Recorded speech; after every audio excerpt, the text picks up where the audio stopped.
La théologie réformée. Ce n'est pas compliqué si c'est bien expliqué. Cet enseignement biblique, forme de questions et réponses, est animé par le pasteur Bernard Westervelt. Une nouvelle émission est publiée sur Facebook chaque dimanche en fin d'après-midi.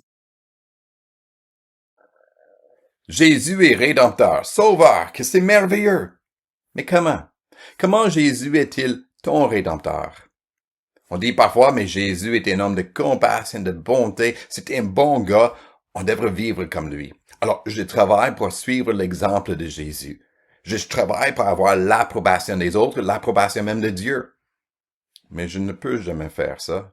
Je ne peux pas gagner l'approbation de Dieu parce que je n'arrive pas à vivre parfaitement comme Jésus. La rédemption est un don, une grâce, une alliance de grâce. Et Jésus, comme rédempteur, c'est ton représentant devant Dieu. Et alors, quand Dieu le Père approuve Jésus comme homme parfait, il t'approuve aussi. Parce que toi, tu appartiens à Jésus. Il est ton rédempteur représentant.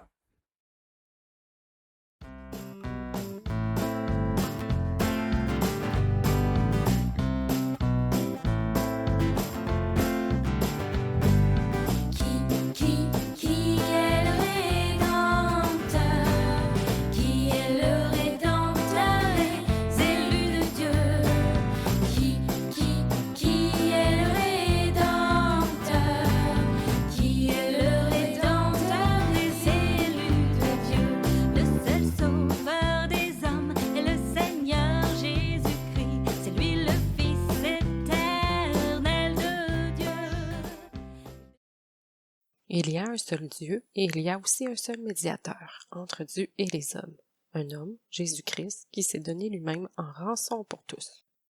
Soyez réconciliés avec Dieu. En effet, Christ qui n'a pas connu le péché, Dieu l'a fait devenir péché pour nous, afin qu'en lui nous devenions justice de Dieu. On aimerait savoir, Dieu, comment il nous sauve? Comment Dieu nous sauve-t-il? On parle du salut.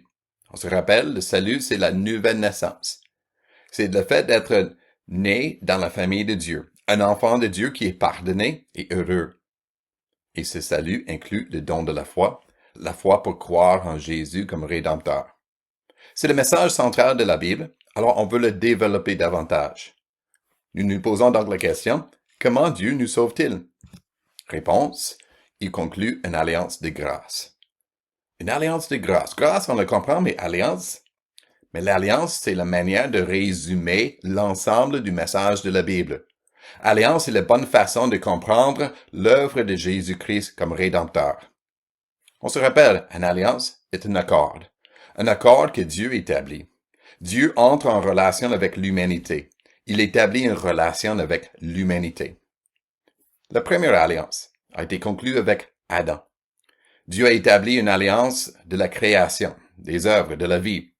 Adam était obligé d'obéir parfaitement à Dieu. Mais Adam a échoué. Il a désobéi.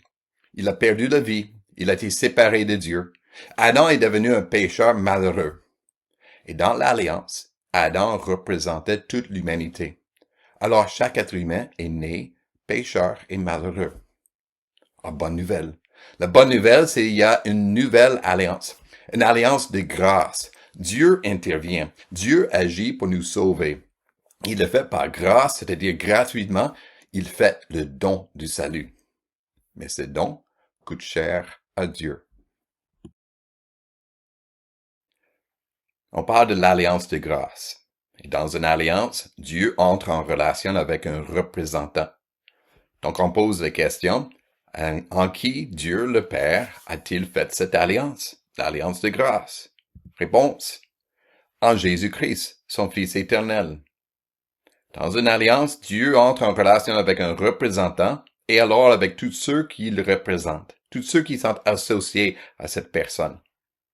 Dans l'ancienne alliance, la première alliance avec Adam, c'était un accord, une alliance avec Adam et avec toute l'humanité qu'il représentait. Dans la nouvelle alliance, Dieu fait un accord avec Jésus et tous ceux que Jésus représente, tous ceux qui sont en Jésus-Christ, tous ceux qui appartiennent à Jésus-Christ, tous ceux qui sont unis à Jésus-Christ. Dans cette alliance, Jésus avait une obligation, quelque chose à faire. Jésus fait référence à cette obligation dans sa prière.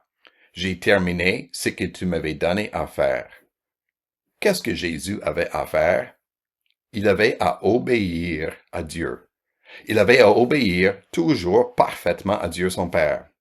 Et si Jésus obéissait, Dieu donnerait sa grâce, Dieu donnerait le salut à ceux que Jésus représente. Dans cette alliance de grâce, quel est le rôle de Jésus-Christ, le Rédempteur? Réponse: il est le médiateur entre Dieu et nous. Il est le médiateur. Nous le prenons dans ce texte de l'apôtre Paul à Timothée. Il y a un seul Dieu. Il y a un seul médiateur entre Dieu et les hommes, un homme, Jésus-Christ, qui s'est donné lui-même en rançon pour tous. Jésus, Rédempteur, est un médiateur.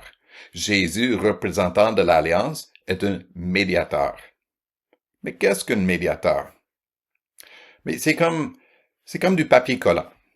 Si vous avez une feuille de papier qui est déchirée, séparée en deux, vous ramenez les deux morceaux ensemble, vous mettez du papier collant pour les garder ensemble. Le péché nous a séparés de Dieu. C'est Jésus, médiateur, papier collant, qui nous ramène ensemble, qui nous garde ensemble pour vivre en paix avec Dieu. Jésus, en tant que médiateur, c'est le représentant d'une alliance. Et il a une obligation, comme dit le texte, de donner sa vie en rançon. Or, dans cette rançon, dans cette obligation, il y a deux éléments à souligner.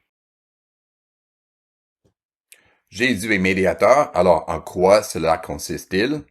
Réponse, la première partie de la réponse, Jésus a obéi parfaitement à la loi de Dieu. L'obéissance parfaite de Jésus. On n'y pense pas trop souvent. Quand on pense à Jésus, on a tendance à penser à ses miracles, à ses enseignements, et surtout de sa mort sur la croix. Une mort qui était un sacrifice, un rançon pour nos péchés. Mais rappelons-nous que dans l'Ancien Testament, il y avait des sacrifices pour le péché. Et pour ces sacrifices, il fallait choisir un animal sans défaut, un animal parfait. Jésus est l'agneau de Dieu qui enlève le péché du monde. Il faut que Jésus soit un agneau sans péché, sans défaut, parfait aux yeux de Dieu. La Bible, le message de la Bible, souligne souvent l'obéissance parfaite de Jésus. Il était soumis à ses parents. Son Père céleste lui a donné toute son approbation. Dieu le Père n'avait rien à reprocher à Jésus. Non plus son juge civil, Ponce Pilate. Pilate a dit que Jésus n'avait rien fait digne de mort. L'apôtre Paul décrit que Jésus a fait preuve d'obéissance jusqu'à la mort. Et dans l'Épître aux Hébreux, on décrit Jésus comme un grand prêtre, qui est saint, irréprochable, sans souillure, séparé des pécheurs, parfait pour l'éternité. Alors Jésus est un homme parfait. Autrement dit, Jésus, l'homme Jésus, a fait ce que le premier homme, Adam, n'a pas pu faire. Jésus a obéi parfaitement à Dieu son Père. Et il l'a fait en tant que représentant de son peuple. A-t-il fait d'autres choses? Jésus, comme médiateur, a-t-il fait d'autres choses que simplement l'obéissance?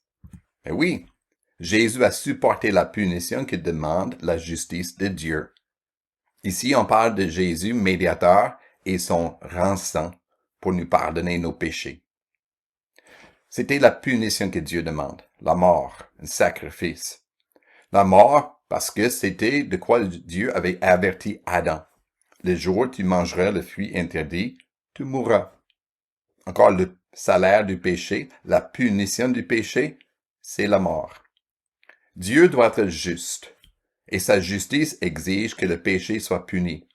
Dieu, pour être juste, pour être intègre, pour être authentique envers lui-même, il ne peut pas fermer ses yeux sur nos fautes. Il doit les punir. Il doit les enlever. Il doit les enlever, exclure par la mort du pécheur. Jésus, dans l'Alliance de grâce, est le représentant de son peuple pécheur. Il prend sur lui-même le péché de son peuple. Il subit la justice de Dieu. Autrement dit, Dans l'alliance de grâce, dans la rédemption, notre rédemption, cela a coûté cher à Jésus, une obéissance parfaite et un sacrifice de rançon. Mais ce qui a coûté cher à Jésus nous est donné gratuitement. C'est la grâce de Dieu. Dieu nous pardonne, Dieu nous sauve, à cause de Jésus, notre représentant, parce que nous appartenons à Jésus-Christ. Comment Dieu nous sauve-t-il? Il conclut une alliance de grâce. En qui Dieu le Père a-t-il fait cette alliance? En Jésus-Christ, son Fils éternel. Quel est le rôle de Jésus dans cette alliance? Il est le médiateur entre Dieu et nous. En quoi cela consiste-t-il? Jésus a obéi parfaitement à la loi de Dieu. A-t-il fait d'autres choses? Oui, Jésus a supporté la punition que demande la justice de Dieu. Il y a plusieurs textes dans la Bible que nous aimons beaucoup. Dieu a tant aimé le monde qu'il a donné son Fils unique. Mais le texte que j'aime le plus en lien avec la rédemption est celui-ci en 2 Corinthiens chapitre 5. Soyez réconciliés avec Dieu. En effet, Christ qui n'a pas connu le péché, Dieu l'a fait devenir péché pour nous, afin qu'en lui nous devenions justice de Dieu. Ce verset résume la leçon que nous venons d'écouter. D'abord, Christ n'a pas connu le péché. Autrement dit, Jésus-Christ a obéi parfaitement à la loi de Dieu. Dieu l'a fait devenir péché pour nous. Sur la croix, Jésus a donné sa vie en rançon pour la dette de notre péché. Il a subi la punition de notre péché, c'est-à-dire la mort. Et le résultat?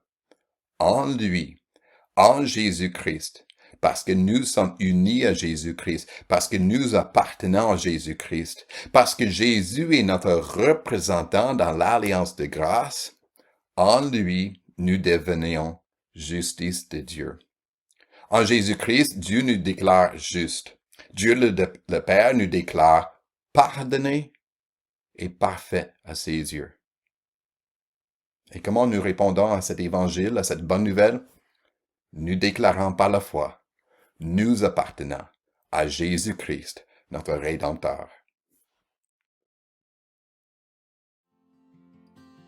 En Jésus seul est mon espoir, lui ma lumière, ma force, mon chant, pierre angulaire, solide rempart, même quand l'orage devient violent. Oh quel amour, oh quelle paix, les luttes cessent, la peur se tait, mon réconfort, mon plus grand bien, dans l'amour du Christ je me tiens. En Jésus seul, Dieu s'est fait chair, dans un enfant auquel mystère, second d'amour, de sainteté, haï par ceux qu'il va sauver, jusqu'à la croix il s'est livré, sur lui la colère est tombée, tous mes péchés il les a pris. Par la mort de Jésus, je vis.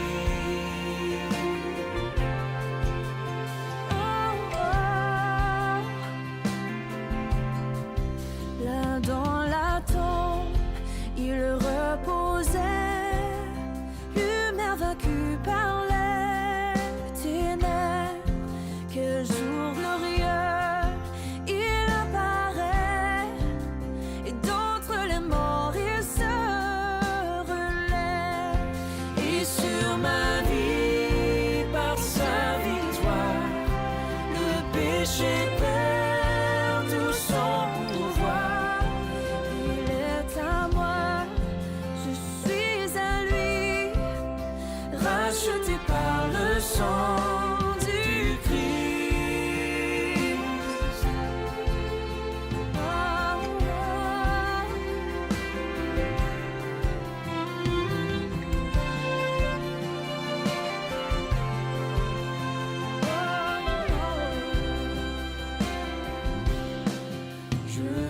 sans paix, je meurs sans crainte, gardé par la puissance du Christ, du premier cri au dernier souffle.